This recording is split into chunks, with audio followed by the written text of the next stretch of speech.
परमात्मने बलभद्र सुभद्राय नमः। अचिंत्या व्यक्तरूपाय निर्गुणाय गुणात्मने समस्त जगदाधार मूर्तये ब्रह्मणे नमः। सभी को स्वागत है कक्षा में। जैसे कि बहुत दिन के बाद हम लोग फिर से वही सूर्य सिद्धांत की कक्षा त्रिप्रश्नाधिकार प्रारंभ कर रहे हैं। लगभग 10 दिन से हम लोग नहीं ले पा रहे थे और आज की जो विषय है वो 14 श्लोक से लेके 16 श्लोक तक, ये पूर्व कक्षा में भी हम लोग पढ़े थे, लेकिन उसके बाद भी थोड़ा सा सामान्य चर्चा इसका कर लेते हैं। मध्य छाया भुजस्तेन गुणिता त्रिभमौर्विका स्वकर्णाप्ता धनुर्लिप्ता नतास्ता दक्षिणे भुजे उत्तराश्चोत्तरे याम्यास्ताः सूर्यक्रांतिलिप्तिकाः दिग्भेदे मिश्रिताः शाम्ये विश्लिष्टा चाक्षलिप्तिकाः ताभ्यो अक्षज्या च तद्वर्गं प्रोज्यं त्रिज्याकृतेः पदं लंबज्या अर्कगुणा क्षज्या विषुवत भाथ लंबया।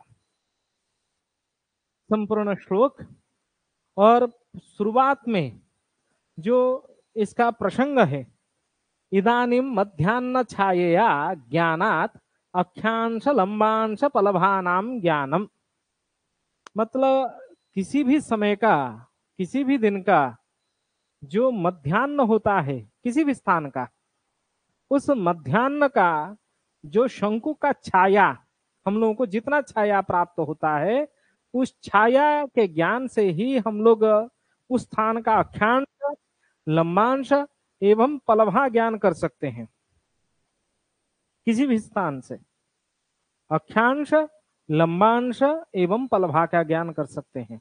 केवल इतना नहीं, आगे जाके भी हम लोग सूर्य का नतांश उन्नतांश एवं सूर्य स्पष्ट तक निकाल सकते हैं, छायार्क जिसको कहा जाता है। इस प्रसंग में वो कहते हैं मध्य छाया भुजः, क्योंकि जब हम लोग एक शंकु लिखते हैं और शंकु का जो छाया हम लोगों को प्राप्त होता है, जो छाया है वह क्या है ना, भुज के रूप में हम लोग जानते हैं। छाया भुजः, छायाग्र से लेके शंकु अग्र तक जो रेखा होती है उसको हम लोग क्या कहते हैं, कर्ण। यह छाया कर्ण है और यह क्या हो गया, शंकु। शंकु कोटि के रूप है, भुज छाया भुज रूप है और कर्ण तो कर्ण है। एक समकोणी त्रिभुज व जातीय क्षेत्र व हम लोग जिसको समकोणी त्रिभुज जातीय क्षेत्र के रूप में जानते हैं। इसी कारण से यहाँ क्या कह रहे हैं, मध्य छाया भुज, मध्य छाया भुज तेन गुणिता त्रिभमौर्विका। त्रिभमौर्विका त्रिज्या, त्रिभमौर्विका क्या है, त्रिज्या से गुणा करना है। पूर्व कक्षा में भी हम लोग यह भी चर्चा किए थे, दो त्रिभुज में, दो समकोणी त्रिभुज में आपस में क्या होता है, त्रैराशिक अनुपात से यदि तीन राशि से हम लोग चौथे राशि का जानने से उसको त्रैराशिक अनुपात कहते हैं। जैसे यहाँ त्रिभमौर्विका, मौर्विका मतलब ज्या, त्रि मतलब तीन, भ मतलब राशि, त्रिभमौर्विका मतलब तीन राशि का ज्या, तीन राशि का ज्या मतलब त्रिज्या। जैसे हम लोग जानते हैं जहां अक्षज्या भुज है वहां लंबज्या कोटि, और लंबज्या कोटि होने के कारण त्रिज्या क्या होता है, कर्ण होता है। यहाँ दो समकोणी त्रिभुज, एक नंबर में शंकु भुज कर्ण जिसको छाया कर्ण कहते हैं, और दो नंबर में लंबज्या अक्षज्या त्रिज्या, दो त्रिभुज में आपस में संबंध बना रहे हैं। क्या कह रहे हैं ना, मध्य छाया भुज, भुज मान लिए और भुज को, वो छाया जो प्राप्त हुआ भुज को त्रिज्या में त्रिभमौर्विका मतलब त्रिज्या में गुणा किए और किस में भाग दे दिए ना, स्वकर्णाप्ता। स्वकर्ण मतलब किस कर्ण में ना, ये जो छाया कर्ण, मध्याह्न काल के जो छाया हम लोगों को द्वादशांगुल छाया हर जिस अक्षांश में व जिस स्थान में हम लोग द्वादशांगुल मध्यान्ह शंकु का मध्यान्ह कालिक छाया हम लोग निकाल रहे हैं, उसी स्थान का ही यह क्या हो जाएगा, हम लोगों को लंबांश की ज्या लंबज्या, अक्षांश की ज्या अक्षज्या एवं त्रिज्या, ये सब मान हम लोगों को प्राप्त हो जाएगी। क्योंकि त्रिज्या का मान हमेशा स्थिर रहता है। आधुनिक के हिसाब से त्रिज्या का मान कितना है, 1 ग्रहण किया जाता है। और परंपरा व शास्त्रीय विधि व सूर्य सिद्धांत, सिद्धांत शिरोमणि इत्यादि ग्रंथ में त्रिज्या का मान 3438 कला के रूप में ग्रहण किया जाता है। त्रिज्या का मान हम लोगों को प्राप्त होता है। और हम लोग क्या किए, 12 अंगुल शंकु तो कोटि है, 12 अंगुल मतलब 12, और छाया जितना मध्याह्न काल में हम लोगों को प्राप्त हुआ उतना।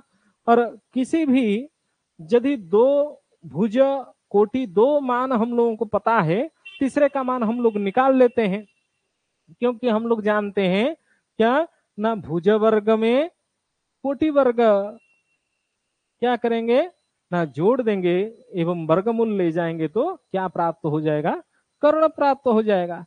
यदि हमारे पास शंकु मतलब भुज कोटि और छाया मतलब भुज प्राप्त हो गया, हम लोग छाया कर्ण ऐसे ही निकाल लेंगे सूत्र से, भुज स्क्वायर प्लस कोटि स्क्वायर होल रूट भर इजिकल टू कर्ण।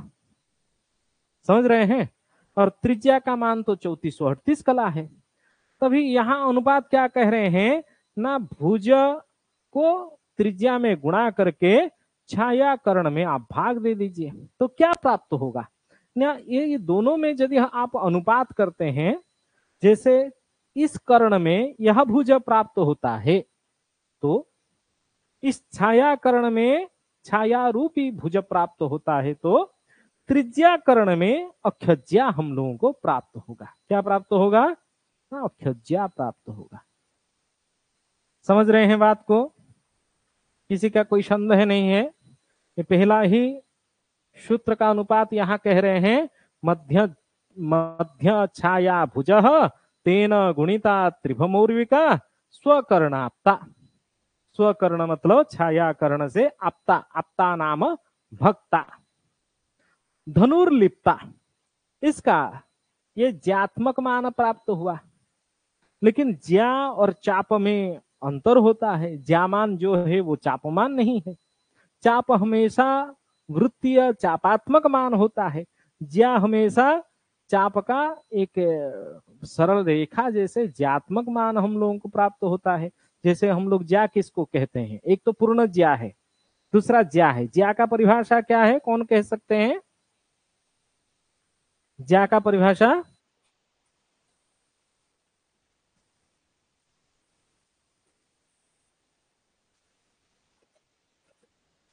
ज्या कथ्य थे।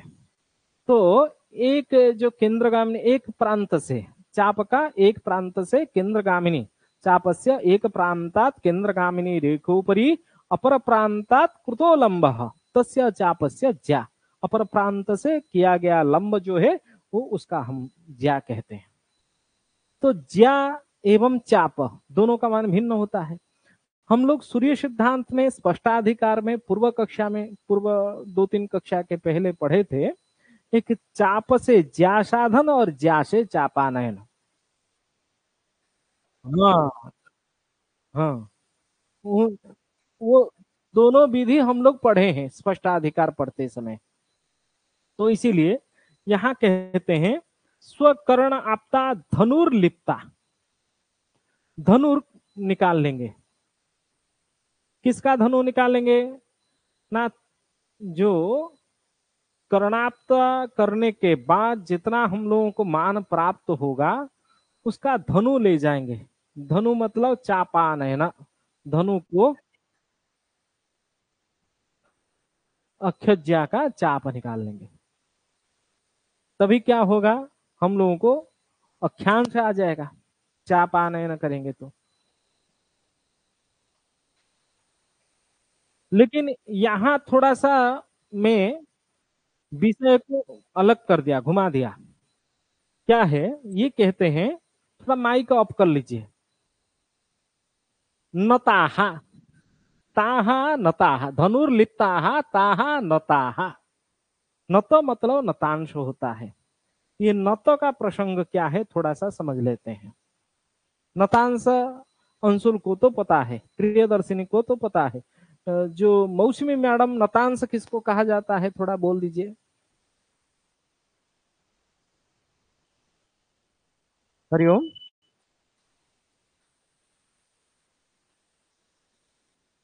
और जो माइक ऑन किए हैं वो ऑफ कर दीजिए, उससे उनका इको नहीं होगा। और प्रज्ञा भारतम में जो त्रिप्रश्नाधिकार कक्षा में जुड़े हैं, कोई ना कोई ज्वाइन कर लीजिए। नतांश की परिभाषा हम लोग समझ लेते हैं। नतांश मतलब जैसे ये याम्योत्तर वृत्त हो गया। याम्योत्तर वृत्त मध्याह्न काल में सूर्य हमेशा याम्योत्तर वृत्त में रहता है, क्योंकि उसको मध्याह्न काल कहा जाता है। मध्याह्न काल का परिभाषा यह है, याम्योत्तर लंघन काल मध्याह्न। जब हमारे खमध्य और ध्रुव दोनों को गया हुआ वृत्त जो है वह याम्योत्तर वृत्त है। जैसे उत्तर दिशा में उत्तर ध्रुव, दक्षिण दिशा में दक्षिण ध्रुव, हमारे ठीक सिर के ऊपर हमारा खमध्य है। ध्रुवद्वय गतम खमध्य गतम वृत्तम याम्योत्तर वृत्तम। और उसी याम्योत्तर वृत्त में, खमध्य में नहीं आएगा, मध्याह्न काल में ठीक याम्योत्तर वृत्त में जहां भी संपात करे सूर्य बिंब, वह हमारा क्या होगा, मध्याह्न होगा। और किस दिन खमध्य में आ सकता है ना, जिसको हम लोग जीरो शैडो डे कहते हैं। हमारा अक्षांश एवं सूर्य का क्रांत्यंश जिस दिन दोनों बराबर हो जाएगी, ठीक हमारे खमध्य में सिर के ऊपर सूर्य उस दिन मध्याह्न काल में आ जाएगा। इसीलिए उस दिन मध्याह्न काल में हमारा जो शरीर का छाया जो है वो नहीं प्राप्त होगा। उसको जीरो शैडो डे भी कहा जाता है, शून्य छाया का दिन कहा जाता है। ये भी एक विषय है। तो हम उसको क्या कहें ना, सोच लीजिए यह क्या हो गया, खमध्य।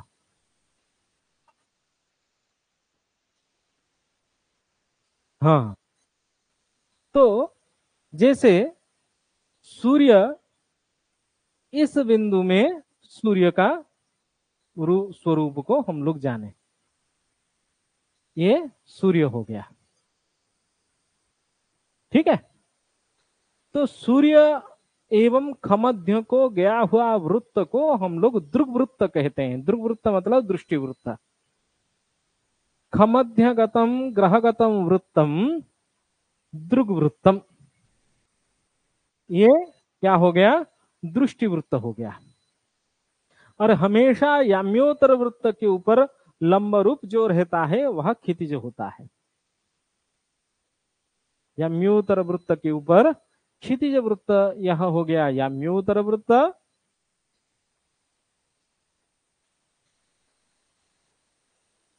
और ये पूरा का पूरा दोनों खमध्य एवं ध्रुवद्वय गतम वृत्तम याम्योत्तर वृत्तम। और समस्थान, दोनों समस्थान को, ये एक उत्तर समस्थान और दूसरा दक्षिण समस्थान, यहाँ ध्रुव का चिंतन करें और इस तरफ भी ध्रुव का चिंतन करें, इससे ठीक है। दो ध्रुव को होते हुए जो वृत्त हम लोग खींचेंगे उसको उन्मंडल वृत्त भी कहा जाएगा। वो प्रसंग अभी नहीं हम लोगों को समझना है। अभी क्या समझना है, ये जो खमध्य एवं सूर्य को ग्रह, खमध्य ग्रहगतम वृत्तम दृग वृत्तम, दृग मतलब दृष्टि, खमध्यगतम ग्रहगतम वृत्तम दृग वृत्तम। तो इसी दृग वृत्त में खमध्य से ग्रह जितना झुकी हुई है, इतना जो झुकी हुई है यहां से लेके यहां तक, ये क्या हो गया, नतांश हो गया। उसको नत कहते हैं। खमध्य से कितना झुका हुआ है ग्रह, ये क्या हो गया, नत हो गया। और क्षितिज से जितना ऊपर उठा हुआ है वह क्या हो गया, उन्नत, उन्नतांश।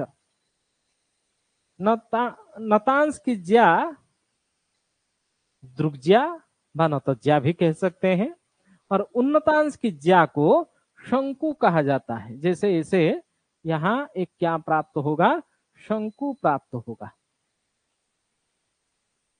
उन्नतांश चाप का जो ज्या होगा वह शंकु होगा, एवं नतांश की जो ज्या प्राप्त होगी उस ज्या का नाम दृग्ज्या अथवा नतज्या भी कहा जा सकता है। समझ गए? बात क्लियर? कई लोग तो जानते हैं, जो लोग नहीं जानते हैं उन लोगों के लिए ये नतांश की ज्या नतज्या होगी और उन्नतांश की ज्या शंकु हो जाएगी। वर्तमान अभी हम लोग दो त्रिभुज में परस्पर में संबंध बना रहे थे। एक तो शंकु, छाया, छायाकर्ण एक त्रिभुज था, और दूसरा क्या था, त्रिज्या, अक्षज्या, लंबज्या। और एक क्षेत्र के साथ भी अनुपात बना सकते हैं। जैसे यहां यह यदि केंद्र होगा, केंद्र से ग्रह तक गया हुआ सूत्र को भी हम लोग व्यासार्ध कह सकते हैं, और यह व्यासार्ध जो है वह भी क्या हो जाएगा, त्रिज्या हो जाएगी। ये क्या हो जाएगी, त्रिज्या हो जाएगी। ध्यान पूर्वक इसको समझिए। यदि त्रिज्या कर्ण होगा, शंकु कोटि होगी, उन्नतांश ज्या का शंकु जो है वो कोटि है, और इतना जो मान है ये क्या हो जाएगी ना, भुज होगी। क्योंकि ये नतांश की ज्या, जिसको हम लोग नतज्या भी कह सकते हैं, यह भी क्या हो जाएगी, नतज्या होगी। इसका मान जितना होगा इसका मान भी उतना होगा, तभी यह हो जाएगा क्या ना, भुज। ये कोटि एवं यह कर्ण। तो मध्याह्न काल में हम लोग जो शंकु छाया से, छाया को भुज एवं कर्ण, छाया कर्ण, शंकु कोटि के रूप में मानते हैं, वो वह उसका मान और इसका मान, दोनों का मान क्या हो जाएगी, प्रसंग समान हो जाएगी। शंकु, भुज एवं त्रिज्या, इसमें अनुपात आप करेंगे तो ये जो पूर्व सूत्र हम लोग देख रहे थे, भुज को त्रिज्या में गुणा करके छायाकरण में भाग देने से यहां हम लोगों को अक्षज्या के स्थान में नतज्या प्राप्त होगा, और उस नतज्या का चापानयन करेंगे तो वह नतांश होगी, और उस नतांश को 60 में गुणा करेंगे तो तभी हम लोगों को नतकला प्राप्त हो जाएगी। इसीलिए धनुर्लिप्ता, लिप्ता, लिप्ता मतलब उसको कला में बदल दीजिए, वो धनु निकाल के उसको 60 में गुणा करके लिप्ता में बदल दीजिए। लिप्ता मतलब कलात्मक में बदल दीजिए, और वह लिप्ता क्या हो जाएगा, नताहा, नतकला हो जाएगी। ताहा दक्षिणे भुजे उत्तराश्चोत्तरे याम्याः। दक्षिणे भुजे, यदि दक्षिण भुज हो तभी उत्तर नता, उत्तर नतांश होगा, नतकला होगी। उत्तर में होगा तो याम्य नतांश व याम्य नतकला हम लोगों को प्राप्त होगा। याम्य मतलब दक्षिण होता है, उल्टा हो जाएगी। क्योंकि हमेशा हम लोग जानते हैं जो छाया प्राप्त होता है सूर्य के अपोजिट साइड में, विरुद्ध दिशा में छाया का, शंकु का छाया अपोजिट साइड में प्राप्त होता है। इसीलिए यदि नताः दक्षिणे भुजे तर्हि उत्तर नतांश स्वीकरना, माने ग्रहण करना है, स्वीकार क्या करना है, उत्तरा। उत्तरे चेत याम्याः ताः नतकलाः भवन्ति। समझ गए बात को? तो यहां दो अनुपात हम लोगों को समझना है। एक तो भुज को त्रिज्या में गुणा करके छायाकरण में भाग देने से अक्षज्या प्राप्त हो सकता है, लेकिन इस श्लोक के अनुसार हम लोगों को क्या प्राप्त होगा ना, नतज्या प्राप्त होगा। क्लियर प्रसंग? नतज्या का चापानयन करेंगे तो नतांश होगी, और उस नतांश को 60 में गुणा कर देंगे तो नतलिप्ता होगा, मतलब नतकला। उसके बाद क्या कहते हैं ना, सूर्य क्रांति लिप्तिका, उस दिन का, उस मध्याह्न काल का सूर्य का क्रांति हम लोगों को निकाल देना है। क्योंकि क्रांति लिप्ता, नतलिप्ता, हमेशा याद रखिए यह प्रसंग को, क्रांतियंश को, मध्याह्न काल के क्रांतियंश और मध्याह्न काल के नतांश उस हर समय का नहीं है। अपना स्वस्थान का मध्याह्न काल का जितना नतांश सूर्य का प्राप्त हो रहा है, उस नतांश में जो क्रांतियंश हम लोग जोड़ देंगे अथवा घटा देंगे तो हमारा अक्षांश हो जाएगा। इसीलिए अक्षांश में नतांश प्लस माइनस करे तो क्रांतियंश होगी, उसी प्रकार नतांश प्लस माइनस क्रांतियंश इक्वल टू अक्षांश। इसी प्रसंग को लेके यहां कह रहे हैं सूर्य क्रांति लिप्तिका दिग्भेदे। दोनों यदि दिग्भेद हो, विपरीत हो, विपरीत मतलब यदि यहां उत्तराश्चेत उत्तर, ये क्या कह रहे हैं, दक्षिणे भुजे उत्तरा नताः, नतांश हम लोगों को उत्तर नतांश प्राप्त हो रहा है। और क्रांतियंश यदि दक्षिण हो, वर्तमान क्रांतियंश क्या होगा, दक्षिण क्रांतियंश होगा या उत्तर क्रांतियंश। वर्तमान यदि कल का हम लोग निकाले तो कौन सा क्रांतियंश प्राप्त होगा। सूर्य वर्तमान उत्तर क्रांति में है या दक्षिण क्रांति में, कौन कह सकते हैं। मंजुल, दक्षिण क्रांति। हाँ, वो अयन चलन की बात भिन्न है और गोल चलन का बात भिन्न है। मेषादि से लेके कन्या के अंत तक उत्तर गोल होता है, और जब तक उत्तर गोल में होता है तब तक सूर्य की जो क्रांति अंश है वो उत्तर क्रांति अंश होगी। अयन चलन मकरादि षड में उत्तरायण, कर्कादि षड में दक्षिणायन। अयन से क्रांत्यंश की संबंध नहीं है। आप थोड़ा सा दिमाग से उसको हटा दीजिए। क्या दिमाग में बैठाना है ना, जब मेषादि षड में सूर्य विद्यमान है तब हम लोगों को उत्तर क्रांति प्राप्त होगा। क्रांत्यंश क्या प्राप्त होगा ना, उत्तरा। मतलब सूर्य, जब सूर्य उत्तर गोलार्ध में है तब उत्तराक्रांत्यंश, जब सूर्य दक्षिण गोलार्ध में है, दक्षिण गोलार्ध मतलब तुला राशि से लेके मीन के अंत तक, तब दक्षिण क्रांत्यंश प्राप्त होगा। जाने के लिए 3 महीना, आने के लिए 3 महीना। जी जी।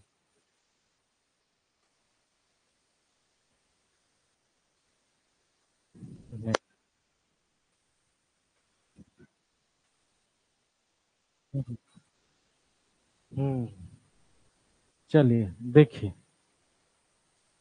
ये ग्लोब समझ लीजिए, पूरा वृत्त को आप एक ग्लोब की तरह समझिए, एवं उसको आधा जो कर रहा है उसको विषुवत रेखा समझ लीजिए।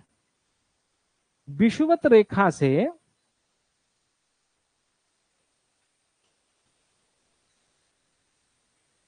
विषुवत रेखा, ये ध्रुव जो बिंदु है वो उत्तर की तरफ, उत्तर ध्रुव, एवं इस तरफ क्या बना दीजिए ना, दक्षिण ध्रुव। जब सूर्य विषुवत वृत्त में संपात करता है तो मेषादि बिंदु होती है, मेष के आरंभ बिंदु रहती है। तो मेषादि से लेके मिथुन के अंत तक जाने के लिए सूर्य को 3 महीना लगता है। फिर से लौट के रिटर्न आने के लिए भी इस जॉइंट पॉइंट में 3 महीना, जाने के लिए 3 महीना, आने के लिए 3 महीना, मतलब 6 महीना तक ये विषुवत रेखा से उत्तर भाग में, मतलब उत्तर गोलार्ध में सूर्य विद्यमान होता है। मेष वृष मिथुन कर्क सिंह कन्या। तो जाने के लिए 3 महीना, आने के लिए 3 महीना होने के कारण ये उत्तर गोलार्ध में सूर्य रहने से उसका जो क्रांत्यंश है, क्रांत्यंश मतलब नाड़ी वृत्त से सूर्य की व क्रांति वृत्त की जो दूरी है उसको क्रांत्यंश कहा जाता है। वह क्रांत्यंश का मान क्या होगा, धीरे धीरे धीरे धीरे शून्य क्रांति से लेके बढ़ती जाएगी उत्तर की तरफ, परम क्रांति के तरफ, फिर से घटते घटते 0 तक आने के लिए 3 महीना, जाने के लिए 3 महीना, आने के लिए 3 महीना, 6 महीना लग जाएगी। उसको मेषादि से लेके कन्या के अंत तक उत्तर क्रांत्यंश कहा जाएगी। उत्तर गोलार्ध में रहने के कारण। समझ गए बात को? और दक्षिण क्रांतियंश, हाँ, दक्षिण क्रांतियंश मतलब जब विषुवत रेखा से दक्षिण की तरफ, फिर से तुलादि से लेके, तुला के आरंभ बिंदु से लेके दक्षिण की तरफ जब सूर्य विद्यमान होगा, तब दक्षिण गोलार्ध में सूर्य रहने के कारण क्रांतियंश दक्षिण होगा। यही सीधा सीधा बात है। ठीक है, विषुवत रेखा से उत्तर की तरफ रहेगी तो उत्तर क्रांतियंश, विषुवत रेखा से दक्षिण की तरफ रहेगी तो दक्षिण क्रांतियंश होगा। तो दक्षिण क्रांतियंश हमेशा तुलादि से प्रारंभ होगा। वर्तमान सूर्य किस राशि में विद्यमान है? सिंह राशि में, है ना, एक कर्क राशि में। सायन सूर्य भी सिंह राशि में आ गया है। तो सायन सूर्य सिंह राशि में आने के कारण जितना सारा क्रांतियंश है वह उत्तर क्रांतियंश है। समझ गए बात को? हाँ, छाया यदि यहां क्या कह रहे हैं, दोनों यदि एक दिशा में हो, दिग्भेदे मिश्रिता,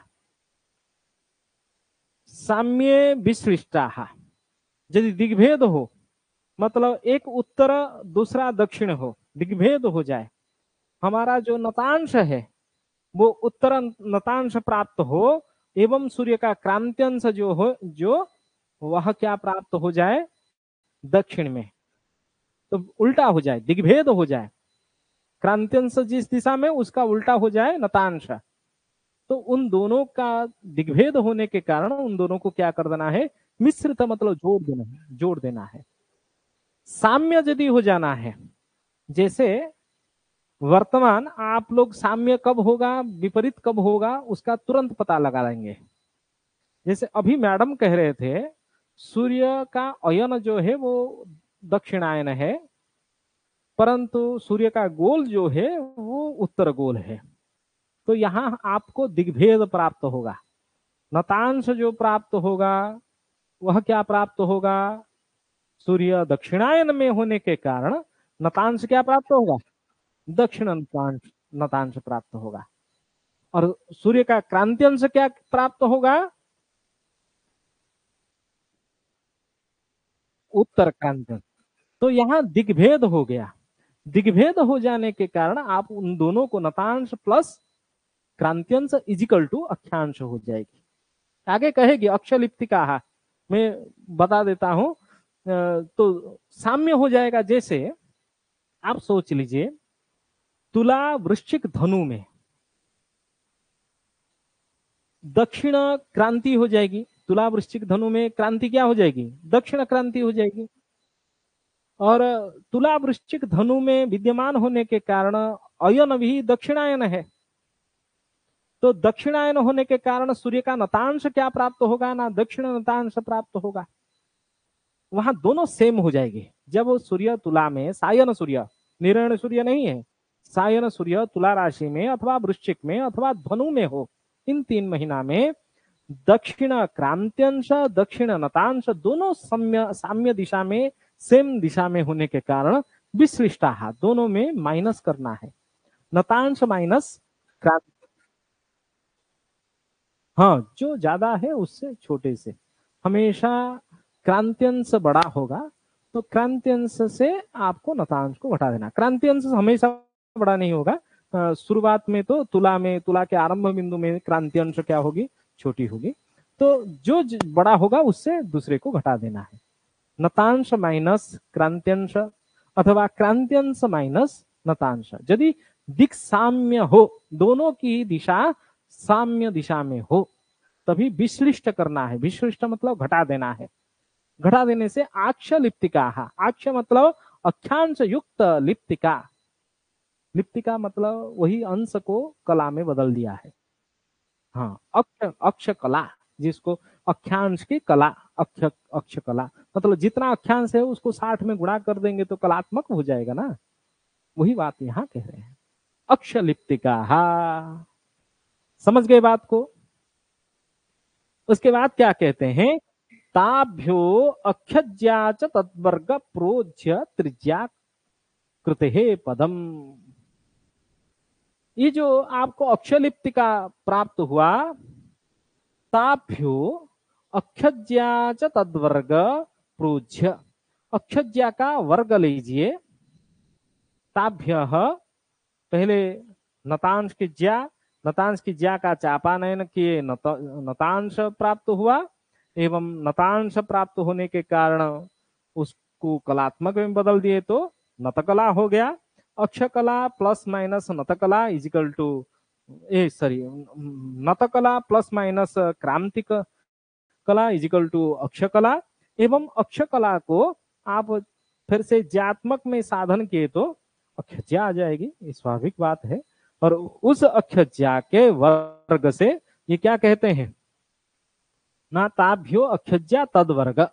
उस वर्ग को जैसे त्रिज्या के वर्ग से आप हम लोग जानते हैं, त्रिज्या वर्ग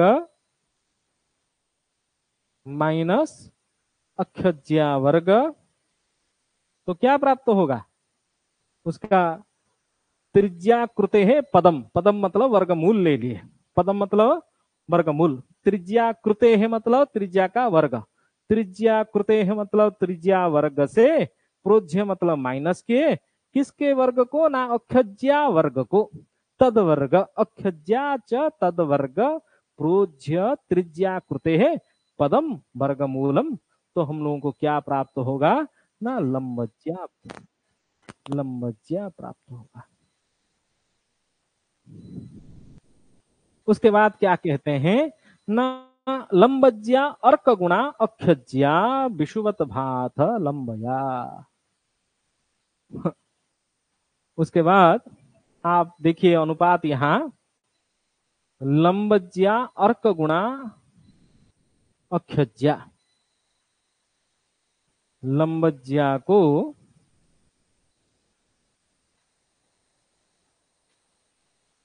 अर्क गुणा, अर्क मतलब द्वादश 12, अर्क मतलब कितना है 12, और किसमें ना, अर्क गुणा अक्षज्या, अर्क गुणा अक्षज्या मतलब क्या है, 12 गुणित अक्षज्या को लंबज्या में आप भाग देंगे तो क्या होगा, लंबया, लंबज्या के द्वारा लंबया विषुवत भा, विषुवत भा मतलब पलभा, विषुवत पलभा प्राप्त होगा।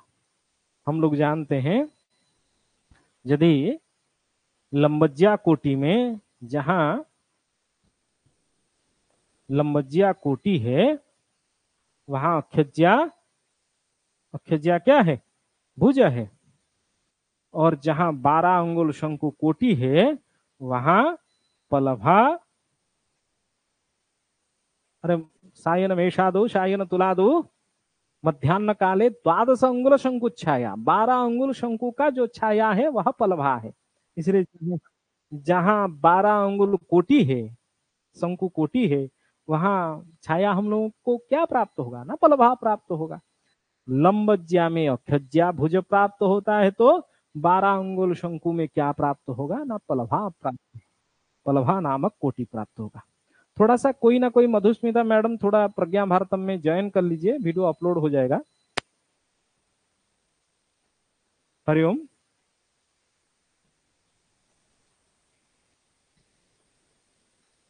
ज्वाइन कर लिए हैं, कोई ना कोई एक ज्वाइन कर लीजिए, वीडियो अपलोड हो जाएगा, जिससे फायदा होगा बाद में बाकी लोगों के लिए। मौसिम मैडम,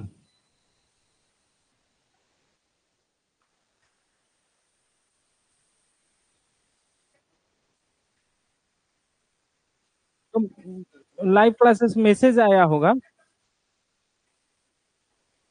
मैस हाँ हो गया है, ज्वाइन हो गया, चलिए धन्यवाद। हाँ मैसेज आया होगा, वो मैसेज में कोई ना कोई एक भी ज्वाइन कर लीजिए, उससे क्या होगा, फायदा होता है, वीडियो अपलोड हो जाता है, नहीं तो अपलोड नहीं। चलिए, तो शुरुआत से फिर से, मध्य छाया, मध्य छाया मतलब मध्यान्ह के छाया, किसी भी स्थान का सब 12 अंगुल शंकु ले लिए और मध्यान्ह काल की हम लोग छाया निकाल लिए, और उस छाया से गुणा किए किसको ना, त्रिभम और विका मतलब त्रिज्या में, त्रिज्या में गुणा करके किस में भाग दिए ना, उसी जो छाया के कर्ण है, स्वकर्ण, स्वकर्ण मतलब छाया का, छाया से जो प्राप्त हुआ कर्ण, उस कर्ण से हम लोग भाग दे दिए। भाग देने से हम लोगों को नतज्या प्राप्त हुआ, और उस नतज्या से हम लोग क्या किए, धनु निकाल दिए। धनु मतलब चापानयन। हम लोग स्पष्टाधिकार में ज्या से कैसे चापानयन करते हैं उसको पढ़े हैं। चापानयन करने के बाद धनु लिप्तात्मक मान में बदल दिए। अंशात्मक मान में प्राप्त होता है, उसको 60 में गुणा करेंगे तो वो लिप्ता हो जाता है, कला हो जाता है। तो वहां नत कला होगा। वह दक्षिणे भुजे चेत उत्तर नता, उत्तरे चेत दक्षिण भुजा, व दक्षिण नता, दक्षिण नतांश होगा। और नतांश की परिभाषा क्या है, खमध्य से जितना ग्रह झुकी हुई है वह क्या है, नतांश होता है। दृग्वृत्त में, दृष्टि वृत्त में, एवं सूर्य क्रांति लिप्तिका जितना है उस मध्यान्ह काल का, सूर्य उदय काल का नहीं, सूर्य अस्त काल का नहीं, उस मध्यान्ह काल का सूर्य के क्रांति अंश जितना है, उस क्रांति अंश की कलात्मक बना लीजिए, क्रांति कला। सूर्य क्रांति लिप्तिका दिग्भेदे मिश्रिता, दोनों का दिग्भेद होगा तो जोड़ेंगे, और साम्य होगा तो विश्लिष्ट कर देंगे, घटा देंगे। मतलब नतकला माइनस क्रांति कला इजिकल टू क्या प्राप्त होगा, अक्षलिप्तिका, अक्षांश का कलात्मक मान प्राप्त होगा। उसका ताभ्यो अक्षज्या, उससे ज्या साधन कर लीजिए, अक्षज्या आ जाएगी। और उस अक्षज्या के वर्ग प्रोज्य घटा दीजिए, किससे ना, त्रिज्या के वर्ग से, त्रिज्या वर्ग माइनस अक्षज्या वर्ग। और उसका क्या कीजिए ना, पदम लीजिए, पदम मतलब वर्गमूल ले लीजिए, अर्थात होल रूट ओवर त्रिज्या स्क्वायर माइनस अक्षज्या स्क्वायर इजिकल टू हमेशा लंबज्या ही प्राप्त होगा।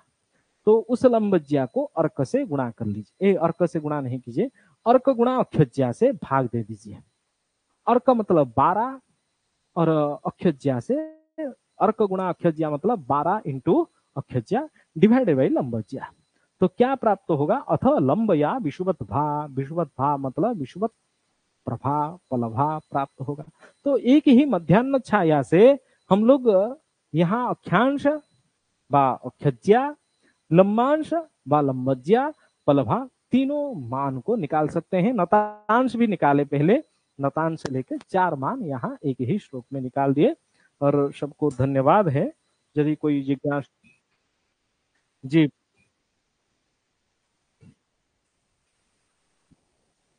हाँ, अंशात्मक भी रख सकते हैं, कला में निकालेंगे तो और थोड़ा सा स्पष्ट रूप होगा। अंश होगा तो वो कला को छोड़ देना पड़ेगा ना। हाँ, अंश आपको सोच लीजिए, अंश कला विकला में प्राप्त हुआ है, तो आप क्या कला को छोड़ देंगे तो कलात्मक मान तो एक माइनस हो गया ना, केवल अंशात्मक मान ही प्लस हुआ।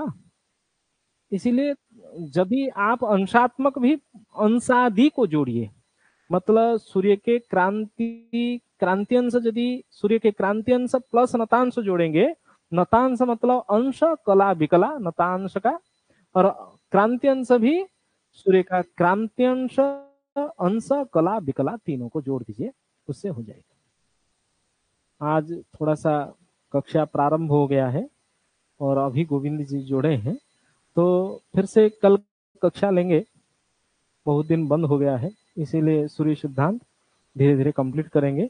आप एक बार इसका सारा उपपत्ति पढ़ के आइए, यदि उसके बाद कुछ कल डाउट होगी तो मैं और एक बार इसका उपपत्ति वगैरह जो चित्र के साथ चर्चा कर लूंगा। हाँ, वही त्रिप्रश्नाधिकार पहले अभी कंप्लीट कर। ठीक, धन्यवाद है सब। नमस्ते नमस्ते। सब लोग